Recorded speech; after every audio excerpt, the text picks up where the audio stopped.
Selamat malam Bapak Ibu. Mari kita akan mempersiapkan hati memasuki persekutuan doa dengan bersaat teduh terlebih dahulu.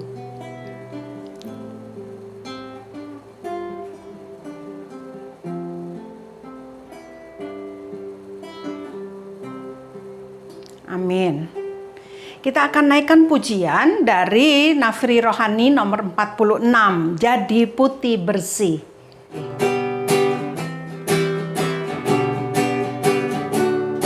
Ya Tuhan, kami rindu disucikan, tinggallah Tuhan dalam hati kami, segala berhala Tuhan halaukan, sucikan kami jadi putih bersih, asuh kami ya Tuhan Yesus, sucikan kami jadi putih bersih. Ya Tuhan, kami datang menyembah-Mu, kami bertelut di kaki salib-Mu, dengan iman disucikannya kami, sucikan kami jadi putih bersih, basuh kami ya Tuhan Yesus, sucikan kami jadi putih bersih. Mari kita berdoa. Bapa di dalam surga, kami bersyukur boleh dimampukan mengenal Engkau karena Engkau menyucikan hati kami. Dan sekarang kami mau datang memuji dan membesarkan nama-Mu dan mendengarkan firman-Mu. Tuhan berkati persekutuan kami. Hanya di dalam nama Tuhan Yesus kami sudah berdoa. Amin. Kita naikkan lagi satu pujian dari Nafiri Rohani 292, lebih dekat pada Tuhan.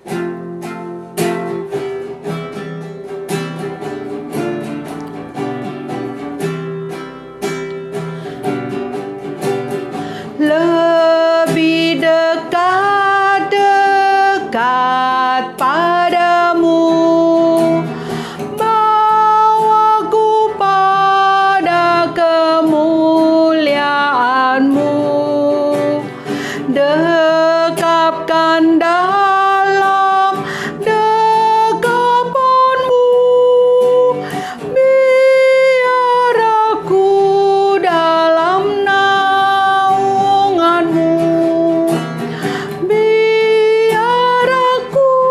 dalam naungan-Mu, lebih dekat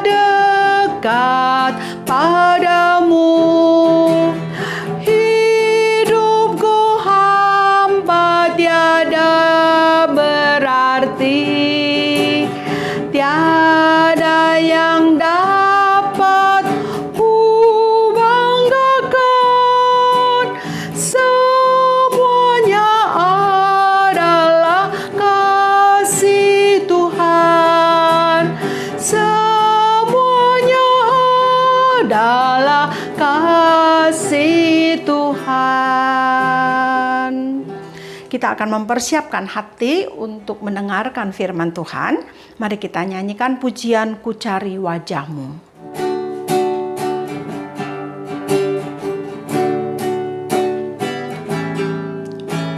Ku cari wajah-Mu, temukan kasih-Mu, Kau bukan Tuhan yang jauh dariku.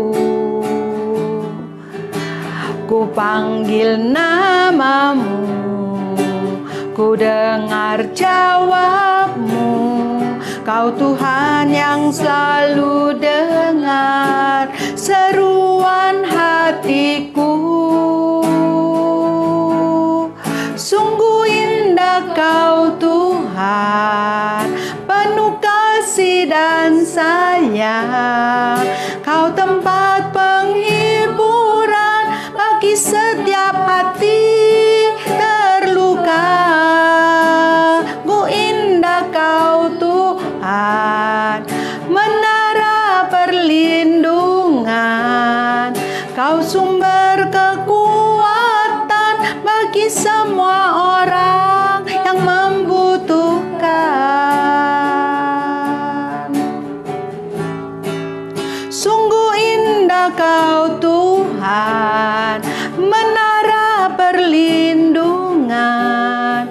Kau sumber kekuatan bagi semua orang yang membutuhkan. Selamat malam Bapak Ibu dan saudara-saudara yang dikasihi Tuhan. Mari kita berdoa sebelum kita merenungkan firman Tuhan. Mari kita berdoa. Bapa Surgawi, kami mau merenungkan firman-Mu di dalam persekutuan doa online kami pada malam ini. Mari berbicaralah Bapa, sehingga kami boleh diteguhkan dan dihiburkan di dalam perjalanan hidup kami saat-saat mengalami masa-masa sulit masa kini. Agar firman Tuhan boleh tinggal dalam hidup kami dan bahkan boleh berbuah dan mempermuliakan Tuhan. Berbicaralah Bapa melalui hamba-Mu dalam segala kelemahan dan kekurangannya. Biarlah urapan-Mu dan Roh-Mu yang kudus memimpinnya. Bahkan juga bagi setiap kami yang mendengar dalam persekutuan doa malam ini dimanapun kami berada. Dalam nama Tuhan kami Yesus Kristus kami bersyukur dan berdoa. Haleluya. Amin. Bapak Ibu dan saudaraku, pembacaan firman Tuhan pada persekutuan doa kita Kamis malam ini 24 September 2020 dari kitab Ayub. Dan kita sampai pada kitab Ayub pasalnya yang kelima, ayatnya yang ke-8 hingga ayatnya yang ke-16 dengan tema Aku akan mencari Tuhan. Demikian pembacaan firman Tuhan. Tetapi tentu aku akan mencari Allah, dan kepada Allah aku akan mengadukan perkaraku. Ia melakukan perbuatan-perbuatan yang besar dan yang tak terduga, serta keajaiban-keajaiban yang tak terbilang banyaknya. Ia memberi hujan ke atas muka bumi dan menjatuhkan air ke atas ladang. Ia menempatkan orang yang hina dan orang yang berduka cita mendapat pertolongan yang kuat. Ia menggagalkan rancangan orang cerdik sehingga usaha tangan mereka tidak berhasil. Ia menangkap orang yang berhikmat dalam kecerdikannya sendiri sehingga rancangan orang yang belat-belit digagalkan. Pada siang hari mereka tertimpa gelap, dan pada tengah hari mereka meraba-raba seperti pada waktu malam. Tetapi ia menyelamatkan orang-orang miskin dari kedahsyatan mulut mereka dan dari tangan orang yang kuat. Demikianlah ada harapan bagi orang kecil dan kecurangan tutup mulut. Demikian bacaan firman Tuhan, Bapak Ibu dan saudaraku yang dikasihi Tuhan. Yang berbahagia adalah kita yang mendengar firman Tuhan, yang menyimpannya dalam kehidupannya serta yang melakukannya dalam kehidupannya sehari lepas sehari. Haleluya. Bapak Ibu saudara-saudari yang dikasihi Tuhan Yesus, seringkali kita mendengar ada orang yang omong begini, udah deh lu jangan khotbahin gua. Apa maksudnya saudara? Oh, pasti kita tahu apa yang dimaksud dengan kalimat ini, bukan?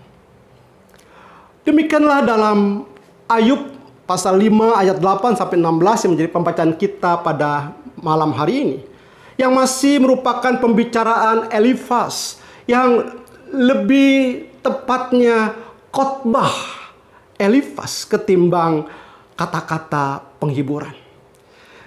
Jika ia datang untuk bersempati atau bahkan berempati dan menghibur Ayub, namun kenyataannya ia tidak mengangkat sahabatnya yang sedang terpuruk ini.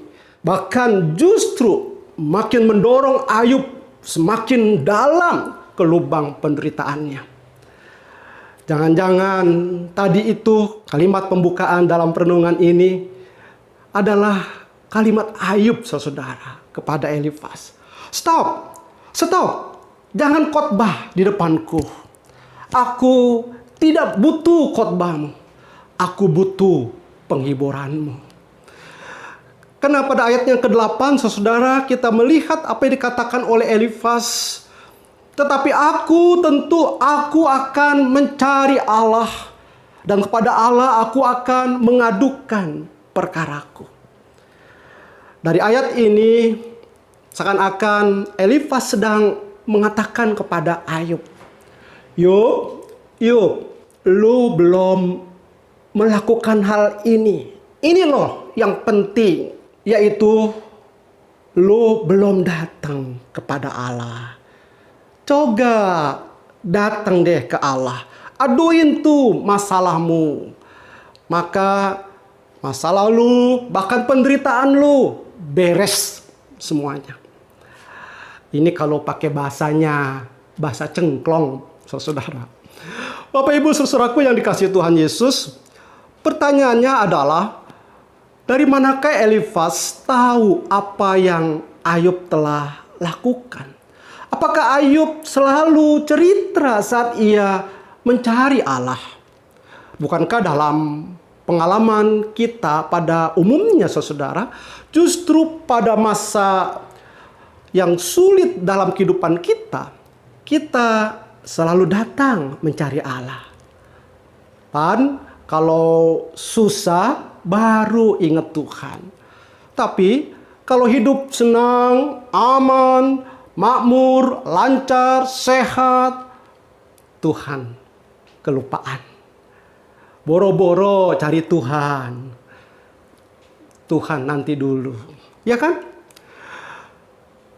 Apakah Ayub juga saudara sebaliknya melupakan Tuhan saat ia di tengah-tengah penderitaannya? Seperti anggapan Elifas ini. Saudaraku yang dikasihi Tuhan Yesus, perkataan Elifas ini pada ayat yang ke-8 menjadi evaluasi buat kita, bukan? Sebagai orang percaya saat mengalami suka maupun duka, bagaimana kita meresponnya, saudara?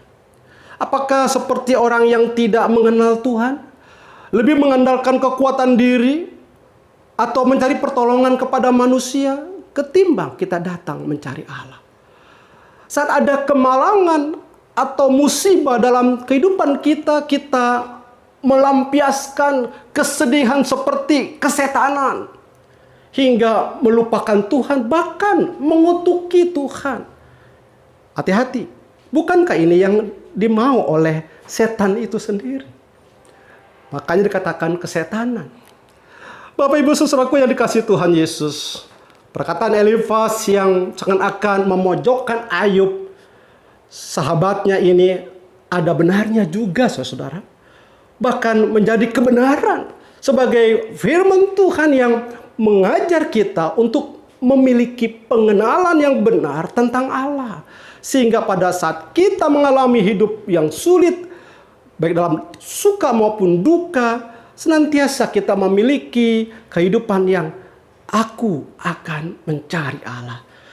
Sebagai Allah yang dikatakan pada ayat yang ke-9, yang melakukan perbuatan-perbuatan yang besar dan tak terduga, serta keajaiban-keajaiban yang tak terbilang banyaknya.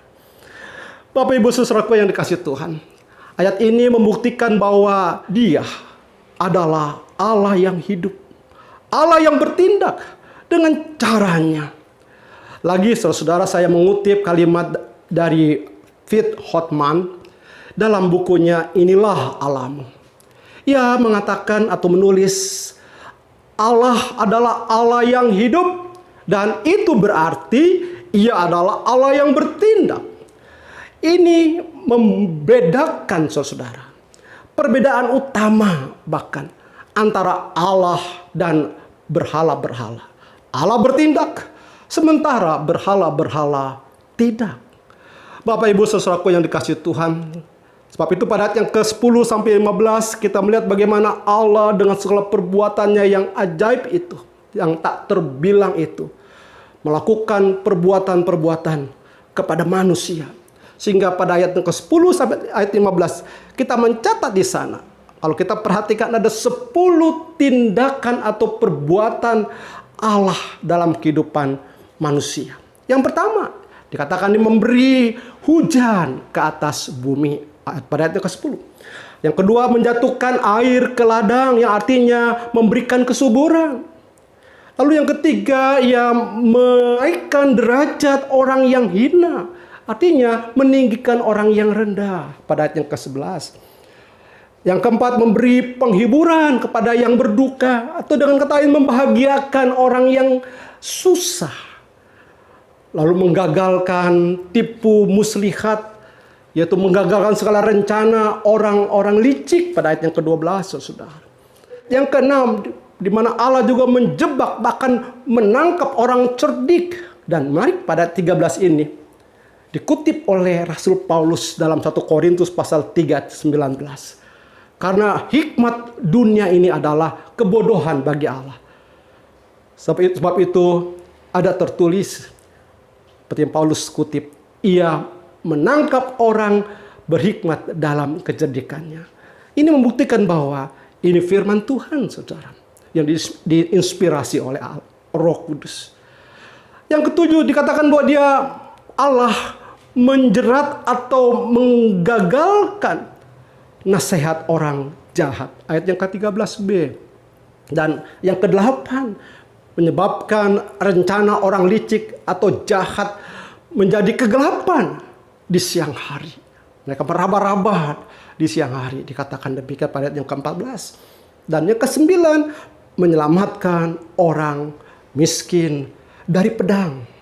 Dalam terjemahan bahasa Inggris ada kata pedang di sana, sword. Lalu yang ke-10, dari tindakan Allah pada manusia, dari tangan orang yang kuat, yaitu dari penindas-penindas maksudnya. Bapak Ibu saudaraku yang dikasihi Tuhan Yesus, Elifas memuji kekuasaan dan kebaikan serta keadilan Allah melalui ayat-ayat ini. Bahkan ia melukiskan kebaikan Allah yang bertindak aktif dalam kehidupan umat manusia. Elifas sepertinya saudara adalah seorang yang memiliki pengenalan yang benar akan Allah dan memiliki pengalaman yang sungguh dengan Allah. Mungkin ini perlu kita apresiasi kepada Elifas, saudara. Bapak Ibu saudaraku yang dikasihi Tuhan Yesus, semua tindakan atau karya Allah ini bertujuan memberikan pengharapan dan pembebasan bagi orang miskin yang membutuhkan dan yang tertindas. Dalam bahasa Inggris katakan to the poor, needy, and oppressed. Namun, saudaraku, kenyataan dalam kehidupan kita sebagai orang percaya, seringkali kita datang kepada berhala-berhala. Dan berhala-berhala itu merebut tempat Allah dalam hidup kita. Seperti yang dikatakan oleh Brian Walsh dan Richard Middleton dalam buku Visi yang Mengubahkan, membentuk wawasan dunia Kristen. Menulis dikatakan bahwa menurut Paulus, ia mengutip apa yang dikatakan oleh Rasul Paulus maksudnya, kita hidup di dalam dunia milik Allah dan secara intuitif menyadari bahwa ada sosok pencipta yang berkuasa, yang layak kita sembah. Akan tetapi kita menindas pengetahuan tersebut dan manusia tidak mengakui atau tidak menyembah dia sebagai Allah. Mengutip Roma pasal yang pertama ayat 23 dan 25. Menggantikan kemuliaan Allah yang tidak fana dengan gambaran yang mirip dengan manusia yang fana. Burung-burung, binatang-binatang yang berkaki 4 atau binatang-binatang yang menjalar. Mereka menggantikan kebenaran Allah dengan dusta dan memuja dan menyembah makhluk dengan melupakan penciptanya yang harus dipuji selama-lamanya. Dalam kehidupan ini, kehidupan masa kini, saudara-saudara, berhala-berhala itu bisa berupa pengandalan kepada diri sendiri, kepada manusia, kepada uang, kekayaan, kesuksesan, bahkan sosmed, sosial media. Dan apa saja yang telah mengambil tempat Allah di hati kita. Sebagai penutup, saudaraku, ayat yang ke-16 dikatakan, demikianlah ada harapan bagi orang kecil, bagi orang-orang yang hidupnya mengutamakan mencari Allah. Allah ingin anak-anaknya belajar memilih Dia dan merangkul jalan serta kehendaknya ketimbang memilih dunia dengan berhala-berhala yang di dalamnya, dan menjadikan Allah sebagai harta berharga hidup mereka. Seperti Tuhan Yesus berkata, karena di mana ada hartamu, di situ juga hatimu berada. Matius 6 ayat 21, saudara. Dan indahnya, sebagai penutup, saya mengutip dari kitab Ratapan pasal 3 ayat 24 dalam Alkitab bahasa Indonesia masa kini. Dikatakan, Tuhan adalah hartaku satu-satunya, karena itu aku berharap kepadanya. Biarlah kita senantiasa dalam kehidupan ini, aku akan mencari Allah, karena Dia harta satu-satunya dalam hidup kita. Amin. Mari Bapak Ibu, kita akan memasuki doa syafaat kita. Yang pertama, kita akan bersyukur dan memuliakan nama Tuhan. Bapa di dalam surga, kami sungguh bersyukur dan berterima kasih karena cinta kasih-Mu yang tidak berkesudahan di dalam kehidupan kami, yang terus memelihara, menjaga, dan mencukupi segala yang kami butuhkan. Terima kasih berkat-Mu Tuhan. Terima kasih kasih sayang, terima kasih keselamatan yang Kau sudah kerjakan di dalam kehidupan kami. Dan Engkaulah yang patut dimuliakan dan ditinggikan, kekal selama-lamanya. Terima kasih Tuhan untuk kebaikan-Mu. Dalam nama Tuhan Yesus kami bersyukur. Amin. Selanjutnya kita akan berdoa bagi pengabaran Injil. Kita doakan para misionari dan hamba-hamba Tuhan yang memberitakan Injil supaya Tuhan menolong dan memberkati. Mari kita berdoa. Bapa di dalam surga, kami bersama-sama berdoa bagi pengabaran Injil. Kiranya Engkau menolong dan memberkati para misionari maupun hamba-hamba Tuhan yang menyampaikan berita firman Tuhan. Kiranya Engkau beri kuat kuasa-Mu, beri hikmat-Mu sehingga mereka boleh menjadi berkat bagi banyak orang, boleh diselamatkan, boleh mengenal Engkau sebagai Tuhan dan Juru Selamat mereka pribadi. Berkati keluarga mereka, beri kekuatan kesehatan bagi mereka. Terima kasih Tuhan, dalam nama-Mu kami berdoa. Masih berdoa untuk doa pengabaran Injil, kita doakan untuk video-video online yang sudah beredar, video rohani tentunya, video khotbah-khotbah, dan kita juga berdoa bagi keluarga kita yang kita kenal yang belum percaya, supaya Tuhan pakai setiap kita membawa mereka. Mari kita berdoa. Bapa di surga, kami juga berdoa untuk video rohani online, khotbah-khotbah yang disampaikan secara online. Tuhan, kiranya Engkau menolong, memakai semua alat ini menjadi berkat dan boleh menyampaikan berita sukacita, berita keselamatan kepada banyak orang. Kami rindu Tuhan, melalui video ini banyak orang boleh mengenal Tuhan, boleh diselamatkan. Kami juga berdoa ya Tuhan untuk keluarga setiap kami yang belum mengenal Tuhan. Kiranya Roh-Mu bekerja dalam hati mereka. Tuhan, kiranya Engkau mengasihani mereka, ketuk hati mereka, sehingga mereka boleh menemukan kebenaran yang sejati, yaitu hanya di dalam Kristus. Dan mereka boleh menikmati keselamatan dari Tuhan. Terima kasih Bapa, dalam nama-Mu kami berdoa. Amin. Kita juga berdoa untuk Gereja Kristus Jembatan Hitam dan POS. Mari kita berdoa. Bapa di surga, kami juga bersama-sama berdoa bagi gereja-Mu, Gereja Kristus Jembatan Hitam dan POS Cengklong. Kiranya Engkau berkati setiap jemaat Tuhan. Mereka boleh semakin hari semakin memiliki pertumbuhan di dalam iman dan pengenalan mereka kepada Tuhan. Mereka boleh berbuah-buah dan boleh menjadi berkat bagi banyak orang. Berkati jemaat-Mu Tuhan, tetap letakkan kerinduan bagi mereka untuk datang beribadah walaupun secara online. Berkati mereka Tuhan. Dalam setiap kebutuhan mereka, Tuhan menyediakan, Tuhan memelihara, Tuhan mencukupi. Berkati pekerjaan, berkati usaha mereka, sehingga nama Tuhan dipermuliakan melalui karya mereka.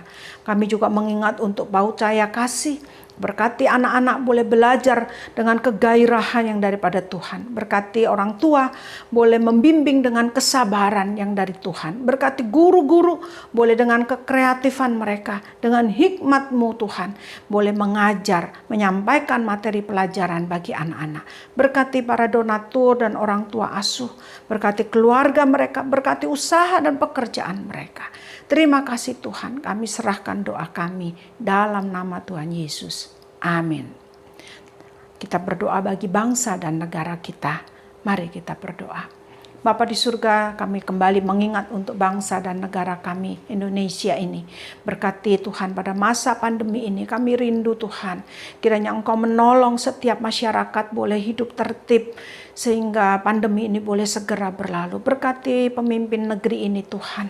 Berikan kepada mereka hati yang takut akan Tuhan. Beri hikmat-Mu, beri kuat kuasa-Mu Tuhan, sehingga setiap keputusan langkah-langkah yang mereka ambil khususnya untuk menangani pandemi ini boleh tepat. Dan Tuhan tolong sehingga vaksin dan obat-obat boleh segera tersedia. Dan kami rindu Tuhan pandemi ini boleh segera berlalu. Tuhan jaga lindungi negeri ini, dijauhkan dari orang-orang yang berniat jahat. Kiranya Engkau terus mengendalikan negeri ini, baik di dalam perekonomian maupun di dalam keamanan. Terima kasih Bapa, inilah seru doa kami. Hanya di dalam nama Tuhan Yesus kami sudah berdoa. Amin. Bapak, Ibu, dan saudaraku yang dikasihi Tuhan, kita akan mengakhiri persoalan doa malam ini dengan berkat yang daripada Tuhan.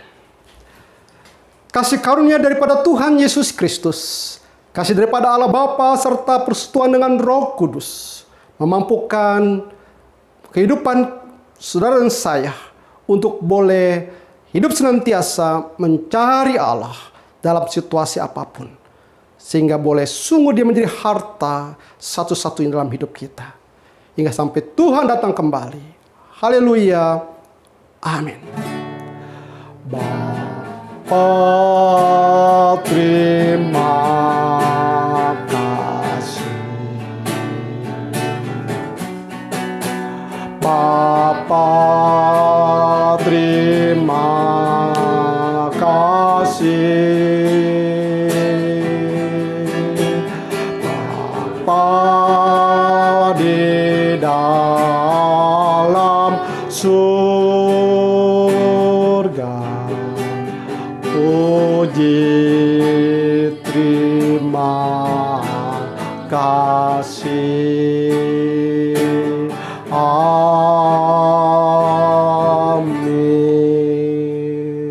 Selamat malam, Tuhan Yesus memberkati.